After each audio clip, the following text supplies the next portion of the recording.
Shut up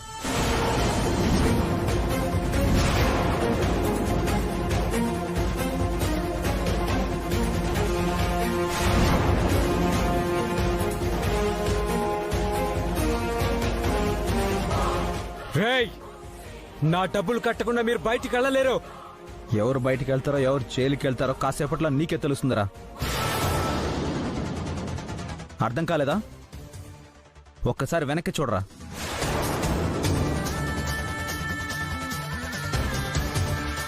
SI గారు, ఇక్కడ ఇల్లీగల్గా బెట్టింగ్స్ జరుగుతున్నాయి. ఇతనే చేస్తున్నాడు. వీళ్ళందరినీ అరెస్ట్ చేయండి.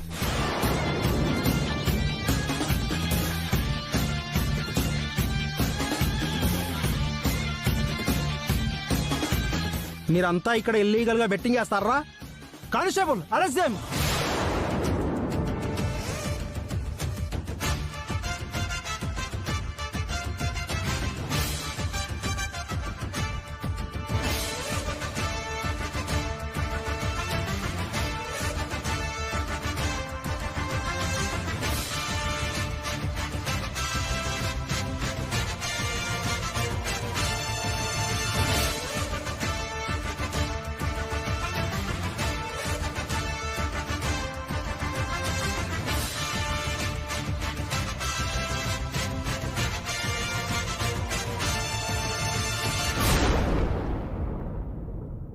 అన్నయ్య, అసలు ఏం జరిగిందంటే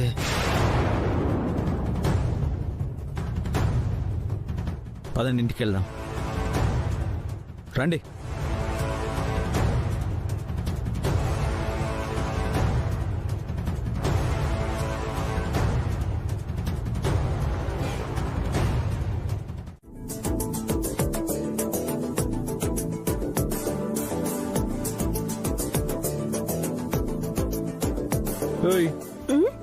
బ్యాగ్ సర్దుకుంటున్నావా? ఢిల్లీ వెళ్ళాలి కదండి.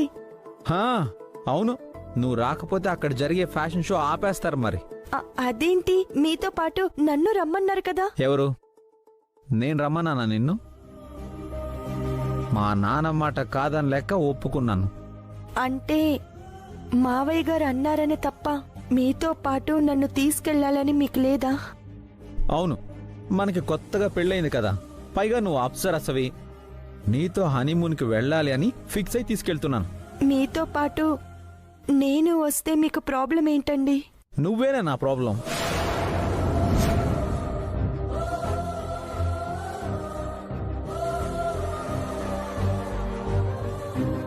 నిన్ను బయటికి తీసుకెళ్లిన ప్రతిసారి నాకు జరిగేదేంటి చెప్పవే? అక్కడున్న వాళ్ళందరూ నీ ఆకారాన్ని చూసి నవ్వడం, నన్ను చూసి ఎగతాళి చేయడం, ఇదేగా. ఇంకేమైనా ఉందా? నీ వల్ల ఇప్పటి వరకు రాష్ట్ర రాజధానిలో నా పరువు పోయింది. ఇప్పుడు దేశ రాజధాని ఢిల్లీలో నా పరువు పోవాలి. అందుకేగా నువ్వు తయారవుతున్నావు.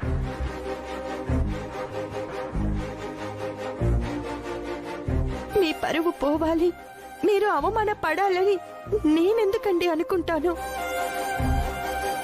షోలో పాల్గొని గెలవడం మీ కళ. మీ కళ నెరవేరడం ఈ కళ్ళతో దగ్గరుండి చూడాలనేది నా ఆశ. అందుకని వస్తున్నాను. నా గెలుపు చూస్తావా? ఎలా వస్తుంది గెలుపు? నేనేమో 0 సైజ్ మోడల్లా అక్కడ ర్యాంప్ వాక్ చేయాలి. ఎదురుగా నువ్వు భారీ సైజుకి మోడల్లా కూర్చొని ఉంటావు. అక్కడున్న వాళ్ళంతా నిన్ను చూస్తూ ఉంటారు. ఆ తర్వాత నన్ను చూస్తారు. అప్పుడు నా కాన్సంట్రేషన్ నా పెర్ఫార్మెన్స్ మీద ఉండదే, నీ మీద, వాళ్ళ చూపుల మీద ఉంటుంది. అప్పుడు ఖచ్చితంగా నేను ఓడిపోతాను. చూస్తూ ఉండు. అయ్యో లేదు, కుయ్యో లేదు. నీ వల్లే అంతా అదృష్టం అంటాడు మా నాన్న. కానీ నువ్వు నా లైఫ్లోకి వచ్చిన తర్వాత అదృష్టం అనే మాటే మర్చిపోయానని నేను. నువ్వు నా పక్కనుంటే ఎప్పుడు నాకు ప్రాబ్లమే. నీ ఆకారం ఒక ప్రాబ్లం. అసలు నువ్వే ఒక పెద్ద ప్రాబ్లమే. ఖచ్చితంగా ఢిల్లీలో కూడా నీ వల్లే నాకు ప్రాబ్లం వస్తుంది. కన్ఫర్మ్. మీరంతా ఏంటి ఇలా వచ్చారు? మీరు ఫ్యాషన్ షోలో పార్టిసిపేట్ చేయడానికి వెళ్తున్నారు కదా సార్, మీకు ఆల్ ది బెస్ట్ చెప్దామని వచ్చాం సార్. మీకు all the best, all the best sir. Thank you, thank you. అమ్మా ఇలా ఇచ్చే నాన్న. ఈ కాంపిటీషన్లో మీరు ఖచ్చితంగా విన్ అవుతారు సార్. Thank you. పద. అదేంటి సార్, ఈవిడ ఎయిర్పోర్ట్ వరకు మీతో వస్తున్నారా? ఎయిర్పోర్ట్ వరకు ఏంటమ్మా, మా గుండమ్మ మా మనవడితో ఢిల్లీ వరకు వెళ్తుంది. ఈవిడ ఢిల్లీకా?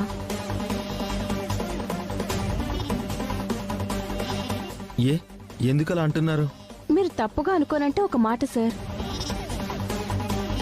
ఏముంది, లావుగా ఉన్న దీన్ని వెంటేసుకుని వెళ్తే ఇక్కడ జరిగినట్టే అక్కడ ఆదికి అవమానాలు జరుగుతాయి, అందరూ నవ్వుతారు. అదేగా మీ ఉద్దేశం? అవును మేడం.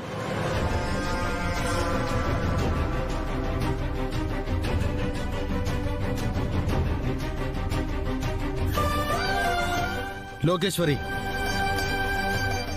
దాని మీద అరుస్తావేంట్రా? అదేమన్నా కాని మాట అనిందా?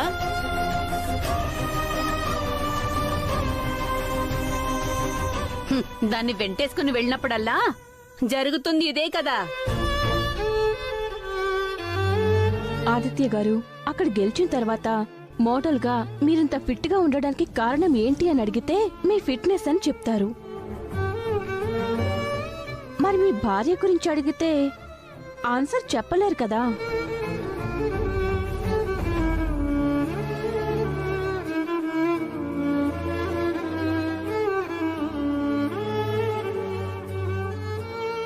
ఆపండమ్మా. స్టేజ్ మీద పర్ఫామ్ చేసిన వాళ్ళు క్యూట్ గా సన్నగా ఉండాలి గాని వాళ్లతో వచ్చిన వాళ్ళు కూడా సన్నగా ఉండాలని రూలేం లేదు కదమ్మా.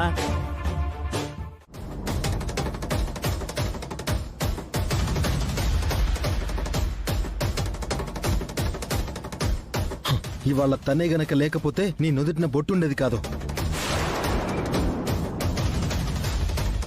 నీకు చెప్పేది ఒక్కటే, ఎప్పుడూ కూడా నన్ను సొంతంగా బిజినెస్ చేయమని ఫోర్స్ చేయకు. అంటే ఏంటి? ఏంటంటే ఏం జరిగిందో చూసావు కదా. ఒక్కోసారి పొరపాట్లు జరుగుతాయి, అన్నిసార్లు అదే జరుగుతుందా? జరగని జరగకపోని నేను సొంతంగా బిజినెస్ పెట్టడం అనేది జరగదు. అప్పుడు మీకు గుర్తింపు ఎలా వస్తుంది? అవసరమే లేదే. నాకు ప్రత్యేకంగా ఎలాంటి గుర్తింపు అవసరం లేదు. కానీ బయట నలుగురు. ఎవరా నలుగురు? ఎవరు? నువ్వనుకుంటున్న నలుగురు కోసం నేను బ్రతకను, నా కోసం బ్రతుకుతాను. నా కుటుంబం కోసం బ్రతుకుతాను. నా వదిన కోసం బ్రతుకుతాను. నువ్వు అంటున్న నలుగురు ఏమంటారు? బాబీ అంటే శ్రీనివాసరావు కొడుకు, ఆదికి తమ్ముడు అంటారు అనని. అదే నాకు గొప్ప. శ్రీనివాసరావు లాంటి వ్యక్తి కడుపున పుట్టడమే నాకు గొప్ప. స్వయం కృషితో పైకి ఎదుగుతున్న ఆదికి తమ్ముళ్ళ బ్రతకడమే అదే నాకు గొప్ప. ఈ గొప్పలు చాలు, నాకంటూ ఏ గొప్పలు అవసరం లేదు.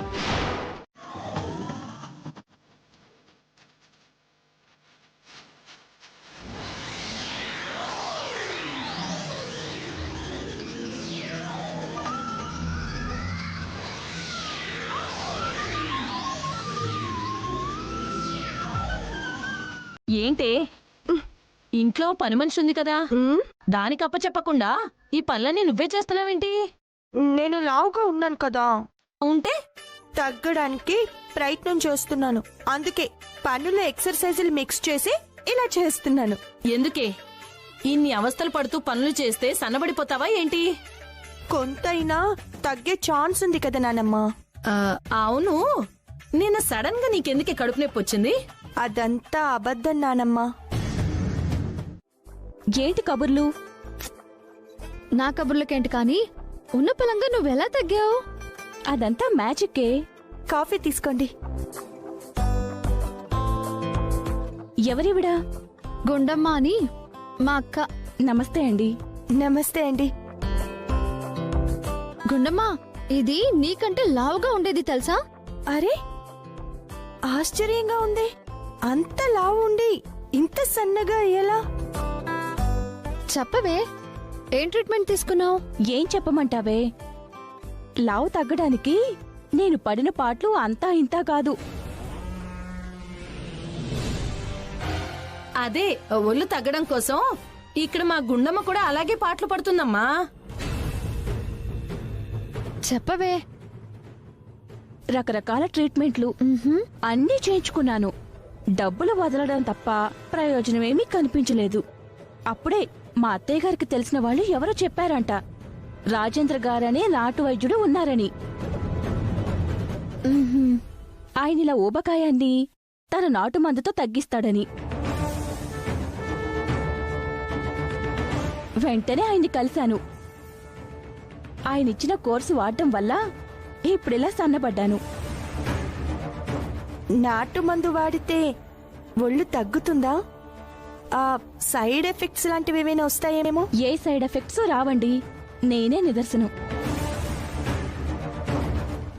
రాజేంద్ర గారు నీకు తెలుసా, మన భార్గవి లేదు? ఆ ఎత్తుపళ్ళ భార్గవి. హా, ఈసారి వాళ్ళ ఆడపడుచు గురించి ఇలాగే చెప్తే నేను దాన్ని ఈయన దగ్గరకు పంపించాను.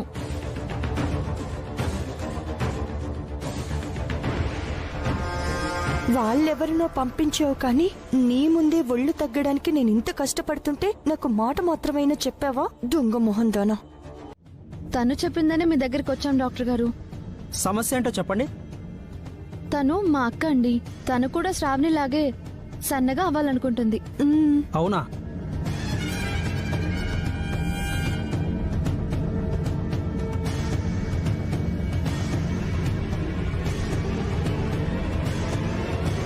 నాడి సక్రమంగానే ఉంది, పూర్తి ఆరోగ్యవంతురాలు అని చెప్పకనే చెప్తుంది. అలాంటప్పుడు ఎందుకమ్మా ఈ వైద్యం నీకు? అది కాదు డాక్టర్ గారు, నేను లావుగా ఉన్నాను కదా. అదేమంత సమస్య కాదు కదా. కానీ నాకు ఇదే పెద్ద సమస్య డాక్టర్ గారు. అందరూ తగ్గాలి అనుకోవడం, అందంగా కనపడడం కోసం. కానీ నాకు ఇది అవసరం డాక్టర్ గారు. నేను సన్నబడితేనే కొన్ని సమస్యలు పరిష్కారం అవుతాయి. నా కాపురం బాగుపడుతుంది.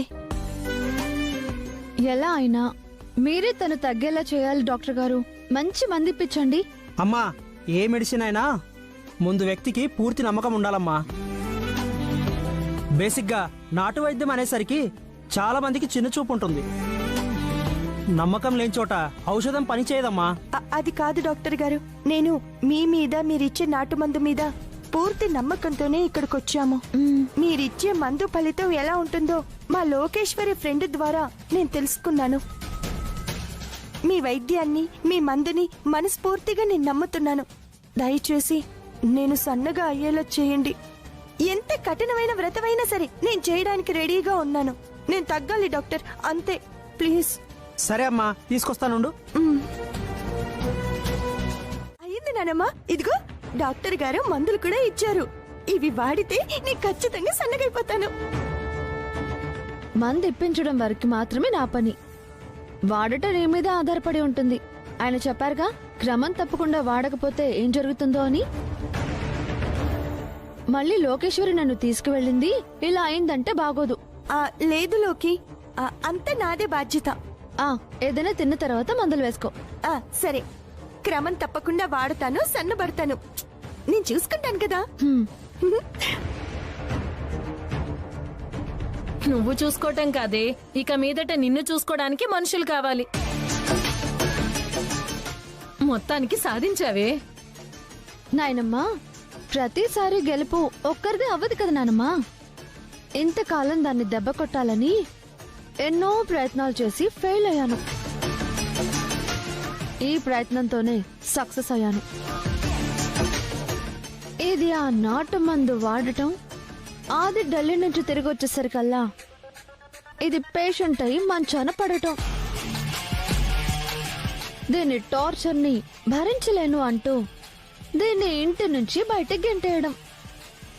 దీంతో ఈ గుండమ్మ కథ సమాప్తం.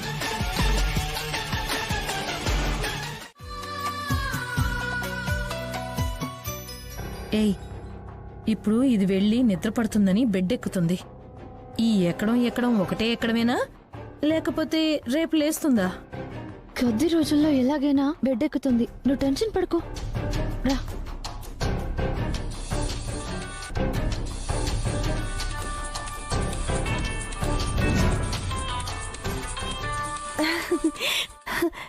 హలో ఏమండి, ఎలా ఉన్నారు? బానే ఉన్నాను కానీ ఏం చేస్తున్నావు? అది తెలుసుకోవడానికే ఫోన్ చేశారు కదా. యాక్చువల్లీ నేను నాతో మాట్లాడదామని ఫోన్ చేశాను. అప్పుడు నాన్నగారికి కదా ఫోన్ చేయాలి, నాకు చేశారేంటి? ఏ నీకు చేస్తే మాట్లాడవా? అంటే ఫోన్ మావయ్య గారికి ఇవ్వనా? అవసరం లేదు.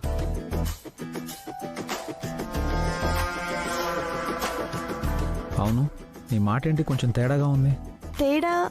తేడాగా అంటే ఏదో నీరసంగా ఉన్నట్టున్నావు. అదేం లేదులేండి. ఇంతకీ ఫ్యాషన్ షో అయిపోయిందా? లేదు, రేపు ఫైనల్ రౌండ్ ఉంది.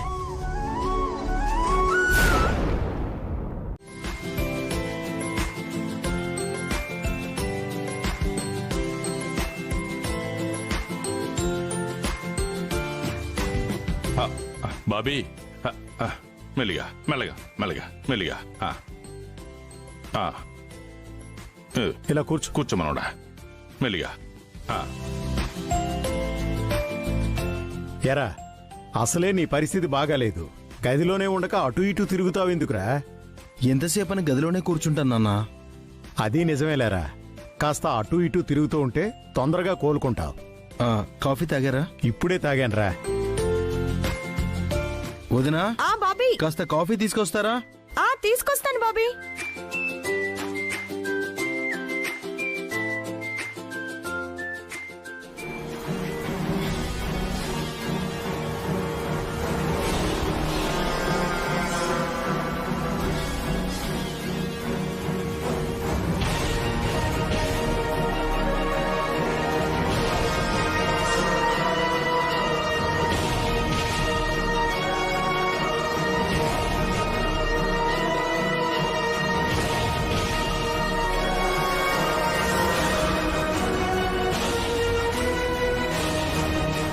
ఏంటే నాటు ముందు తింది నిన్న డల్ అయిపోయింది, ఇవాళకి సిక్ అయిపోతుంది, రేపటికల్లా పేషెంట్ అయిపోతుంది అనుకున్నావు.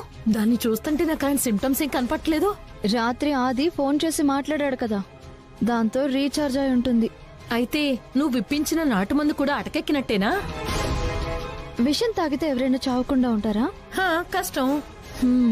నాటు మందు తిన్నా అంతే, బెడ్ ఎక్కాల్సిందే. నాన్న, అన్నయ్య ఎప్పుడొస్తాడంట? ఫోన్ ఏమన్నా చేశాడా? నిన్న మాట్లాడానురా, ఇవాళ ఫైనల్ రౌండ్ అని చెప్పాడు. ఈ పాటికి అయిపోయి ఉంటుంది గాని ఎప్పుడొస్తాడో ఫోన్ చేయలేదురా. నా మనవడు విజయ్ గారు ఉందో తిరిగి వస్తాడా చూస్తానండి. ఇదెక్కడ గొడవే? నిన్నటి వరకు ఆ గుండమ్మ ఎప్పుడు బెడ్ ఎక్కుతుందా అని చూసాం. అది కూర్చుంటే బాగుంటుంది అనిపించింది. ఆ ముసలి సచ్చినోడికి డాక్టర్ నాకు తెలిసిన వాడు అని చెప్పి చచ్చిందంట. ఇంకా నయం, నువ్వే తీసుకువెళ్లి దగ్గరుండి మొందిప్పించావని చెప్పలా. అన్నట్టు ఆ డాక్టర్ని పట్టుకొని 4 తంతే వాణ్ణి పేరు చెప్తే అప్పుడు నీ పరిస్థితి ఏంటి? ముందు వాడిని అక్కడి నుంచి పారిపోమని చెప్పాలి.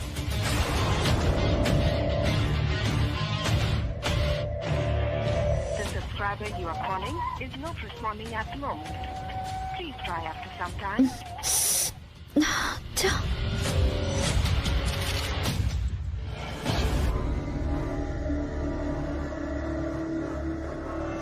ఏమైంది? ఫోన్ ఎత్తడం లేదు. పోయే కాలం వచ్చినప్పుడు అట్లానే జరుగుతుంది.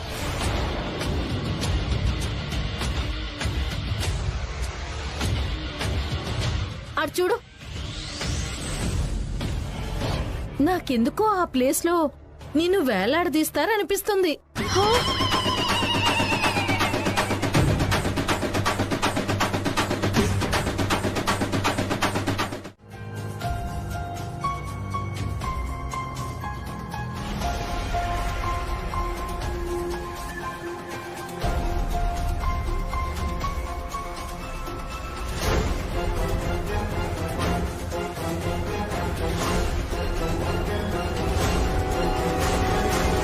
పదరా, పద.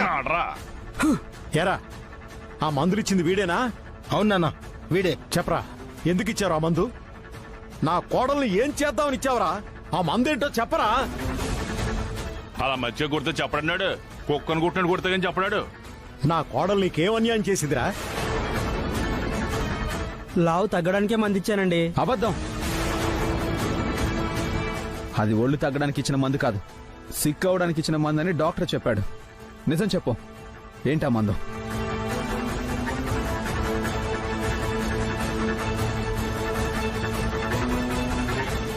మాట్లాడవేంట్రా? చెప్పు చెప్పు చెప్పరా ఏయ్, చెప్పు చెప్పు. చెప్పరా. చంపరా. సార్ సార్ సార్ చెప్పు, ఎందుకు ఇచ్చావరా? చెప్పు.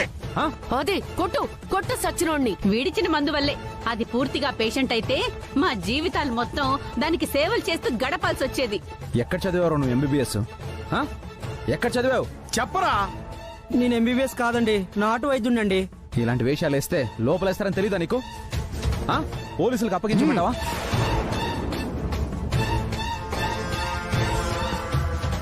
పోలీసులకు అప్పచెప్పడం ఏంటన్నయ్య? డాక్టర్ గారు చెప్పారు కదా, వదిన మీద ఎవరో కుట్ర చేశారు, అందుకే ఇలాంటి మంది ఇచ్చారని.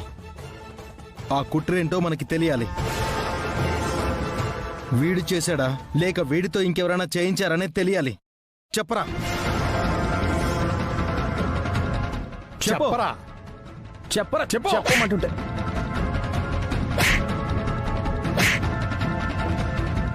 చెప్పమంటుంటే కొట్టు చెప్పరా. చెప్పమంటుంటే చెప్పరా. ఇదిగో బాబు, మరీ కొట్టకండి అయ్యా. పుసుకుని చచ్చాడంటే కేసు అవుతుంది. కేసైనా కోర్టులైనా నేను చూసుకుంటాను అత్తయ్య. అసలు వీడా మందు ఎందుకు ఇచ్చాడు, ఎవరిప్పించారో తేలాల్సిందే.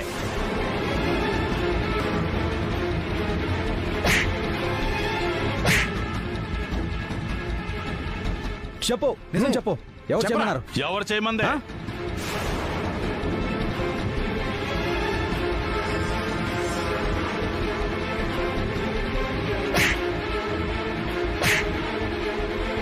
అది వీడే చెప్పాలమ్మా, 4 తంతే గాని చెప్పడం. మావయ్య, వద్దని చెప్తున్నాను కదా. ఇందులో ఆ డాక్టర్ తప్పేమీ లేదు.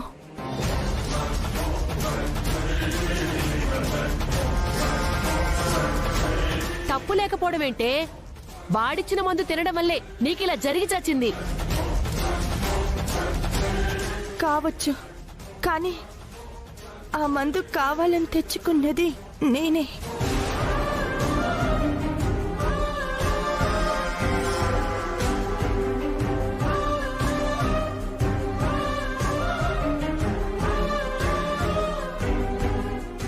ఎందుకు? నువ్వు చచ్చి మమ్మల్ని చంపడానికా? లేదత్తయ్య, ఆయనిచ్చిన నాటు మందు వాడితే త్వరలోనే సన్నగైపోతానని తెచ్చుకున్నాను.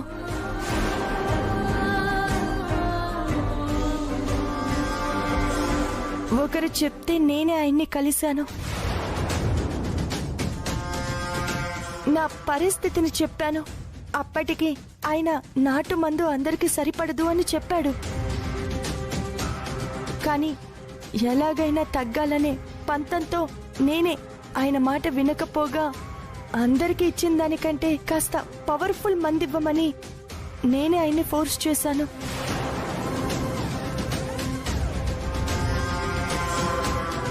దాంతో ఇలా జరిగింది. పాపం, ఇందులో తప్పేదైనా ఉంటే ఆయన్ని బలవంతం పెట్టి అంత పవర్ఫుల్ మెడిసిన్ తీసుకున్న నాది తప్పు, ఆయనది కాదు.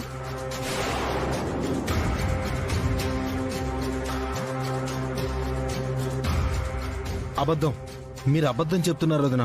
బాబీ, ఇది నిజం. నేనే డాక్టర్ గారిని ఫోర్స్ చేశాను. అమ్మా, నిజం ఒప్పుకొని నన్ను బ్రతికించారు తల్లి. మా వాళ్ళు మీ మీద చేయి చేసుకున్న దానికి నేను క్షమాపణలు చెప్తున్నాను. మీరు వెళ్ళండి. కర్మరా బాబు. వెళ్ళేస్తానమ్మా.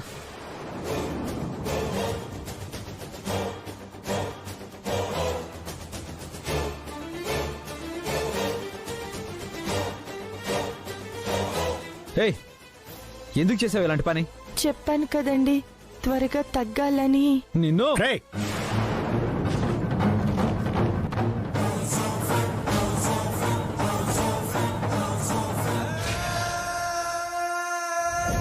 ఛే, ఇదివరకు నిన్ను కొడితే నేనే వెళ్ళి దూరంగా పడేదానిలా ఉండేదానివి.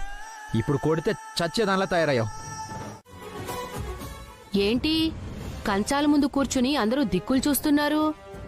తినరా? అంటే వదిన మీ వదినగాడు రాకపోతే ఇక్కడెవరికి ముద్ద దిగదా?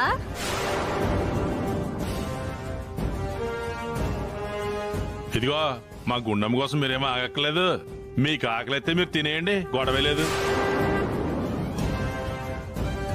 లోకేశ్వరి భోజనానికి రాకపోతే పిలుచుకొని వస్తానని వెళ్ళిందమ్మా. దొందే.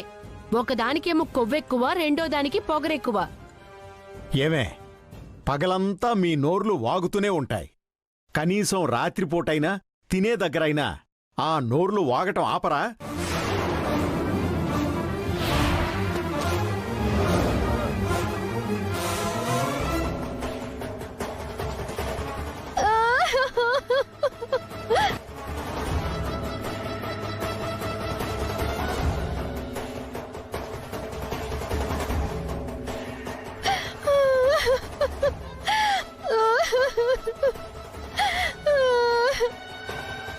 ఇది ఎందుకు ఏడుస్తుంది? ఏమైందక్క దీనికి? ఏమైంది లోకేశ్వరి, ఎందుకు ఏడుస్తున్నావు? ఏమైంది లోకేశ్వరి, ఎందుకు ఏడుస్తున్నావు? ఏమైందమ్మా, ఎందుకు ఏడుస్తున్నావు? ఏంటి ఎందుకో ఏడుపు? చెప్పవే. ఏం జరిగిందని అడుగుతుంటే ఏడుస్తూ కూర్చోడం ఏంటమ్మా? చెప్పు.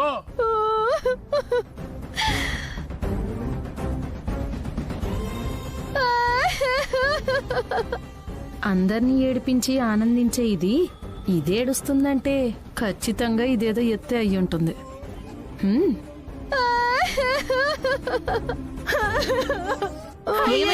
లోకేశ్వరి, ఎందుకే నా బంగారు తల్లి ఏడుస్తున్నావు? ఏం కష్టం వచ్చిందే నీకు?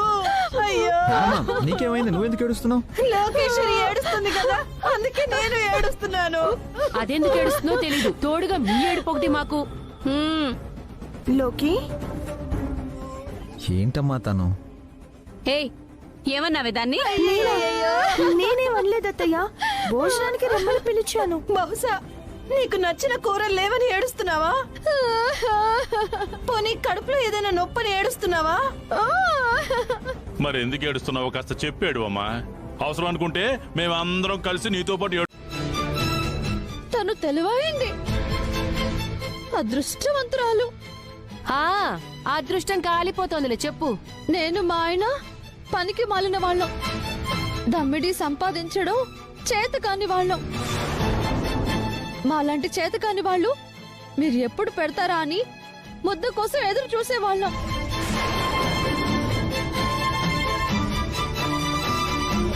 మీతో కలిసి ఉండటానికి మేం సరిపోం, అందుకే మేం వెళ్ళిపోతాం.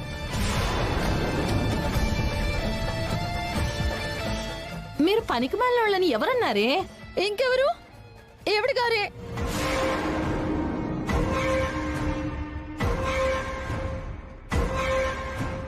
ఇదిగో లోకి, కడుపులో ఏదో పెట్టుకుని మాట్లాడుతున్నావు. గుండమ్మ ఎప్పుడు అలా మాట్లాడతావు?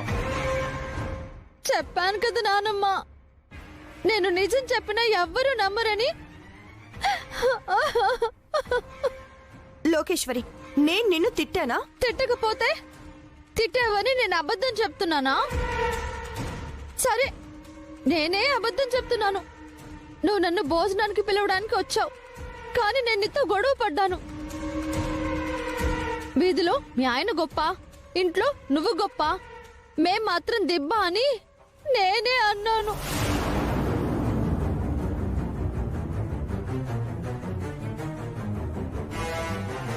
ఓహో, లోపల ఇదే ఇలా గొడవపడి బయటకొచ్చి నాటకం మొదలు పెట్టిందన్నమాట. కానీ ఈ డ్రామా అంతా దేనికోసమో? ఫుసై, ఇంటి పెత్తనం అప్పగించి మా ఆయన నిన్ను నెత్తి మీదకి ఎక్కించుకునేసరికి ఒళ్ళంతా కొవ్వెక్కిందా? అత్తయ్య, దీన్నంటే అన్నావు. నా కొడుకుని చేతగానివాడు అనడానికి నీకేం అర్హత ఉందే? అమ్మా, అర్థం లేకుండా మాట్లాడకండి. ఒకరు నన్ను కామెంట్ చేస్తేనే తట్టుకోలేని వదిన నన్నెందుకు కామెంట్ చేస్తుంది? ఆహా, అయితే మీ వదంతో పాటు మీరు ఇక్కడే ఉండండి. మంటలు. నేనే వెళ్ళిపోతా. ఏంటమ్మా ఇందాక నుంచి ఓ పోతాను బెదిరించేస్తున్నావు. మనవణ్ణి వదిలేసి ఎక్కడికి వెళ్తావు నువ్వు? ఏ పట్టైనా పడిపోతాను, ఎవరికి నష్టం? లోకేశ్వరి, నా మాట విను. ముందు ఏడు పాపు. లోకేశ్వరి ప్లీజ్, ఏడు పాపు. ఇప్పుడేంటి, ఇది నిన్ను అవమానిస్తూ మాట్లాడినందుకు నువ్వు హర్ట్ అయ్యావు అంతే కదా? అది కాదు. నువ్వు నోర్మై. తనని తిడతావేంట్రా? మరి లోకేశ్వరి బయటికి వెళ్ళిపోతానా అంటుంది, పంపించేద్దామా? లోకేశ్వరి, నీకు తనతో సారీ చెప్పిస్తాను, ఓకేనా?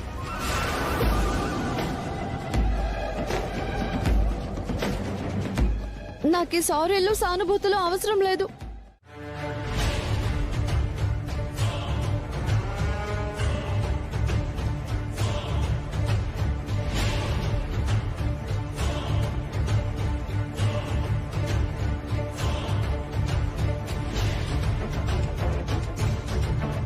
ఏమో అనుకున్నాను గాని నువ్వు గట్టిదానివేనే.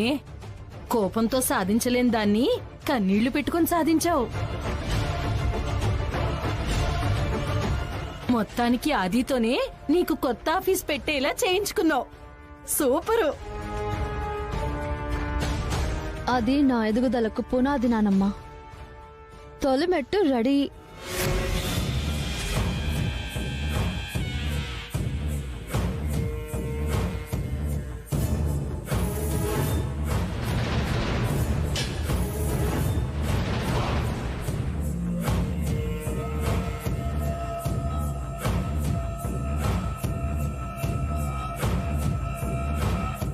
మీరింతకాలం ట్రైన్ చేసిన మోడల్స్ అందరూ ఆ దమయంతి గారి దగ్గరికి షిఫ్ట్ అయ్యారని వార్తలు వస్తున్నాయి. దీనికి మీ సమాధానం?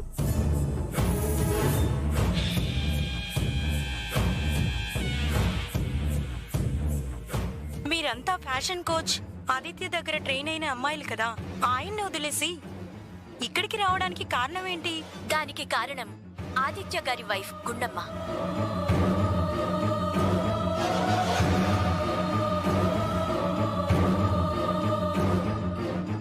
మేము తినే ఫుడ్ లో ఏదో మిక్స్ చేసి వెయిట్ పెరిగేలా చేసింది.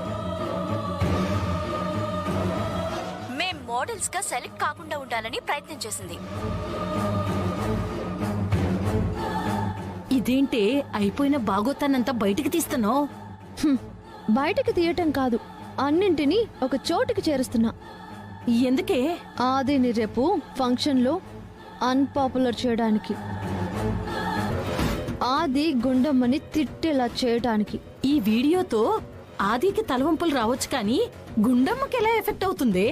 రేపు జరిగే ఫంక్షన్ లో ఈ 5 సంవత్సరాలుగా ఆది సాధించిన విజయాలు, ఘనకార్యాలు అందరికీ తెలిసేలా తన పాపులారిటీ పెంచుకోవడానికి ఒక డెమో తయారు చేస్తారు.